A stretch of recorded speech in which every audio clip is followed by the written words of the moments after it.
La información es la interpretación objetiva de los datos, derivada de una estructuración y organización de estos.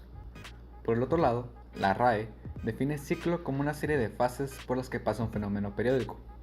Por lo tanto, el ciclo de la información se puede definir como una serie de pasos que definen el flujo cíclico de la información. La generación de la información da inicio al ciclo de la información y se refiere a la entidad o fuente que proporciona los datos. En esta etapa se encuentran autores, escritores, artistas, investigadores, entre otros.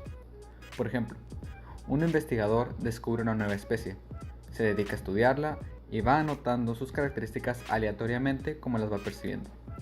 Una vez que el investigador termina sus anotaciones, decide agruparlas y clasificarlas de manera objetiva para que sea más sencillo de comprender. Una vez que estos datos han sido organizados, se habrá creado nueva información. Y una vez que el investigador finaliza este proceso, abre paso al siguiente. El cual es el almacenamiento, que consiste en tener guardada la información para cuando ésta sea necesaria, ya sea para agregarle o ponerla en práctica. Existen varios tipos de almacenamiento. El almacenamiento físico, pues como su nombre lo dice, la información debe estar en un formato físico, ya sea en un libro, revista o apunte. El almacenamiento digital consiste en digitalizar la información física, puede ser escaneándola o transcribiéndola, y esta pasarla en formato digital como PDF, un libro digital, una presentación. Por último, el almacenamiento electrónico. Este nunca se ve a la luz en un formato físico, esta solo está en formato electrónico en una computadora. En cuanto este paso esté completo en cualquiera de sus formatos, se puede continuar al siguiente paso. El siguiente y tercer paso del ciclo de la información es la diseminación. Cuando hablamos de diseminar, nos referimos a extenderse en diferentes zonas de modo que sus miembros queden separados. Esto según el significado de la Real Academia Española. Cuando hablamos de la diseminación en el ciclo de la información, nos referimos a que la información se difunde mediante librerías o bibliotecas. Pueden ser físicas o digitales. La información se distribuye a través de editoriales, agregadores de contenido, entre otros. La diseminación de la información se refiere a expandir los datos contenidos en la información a través de diversos medios para que sea usado y aprovechado posteriormente por un sujeto.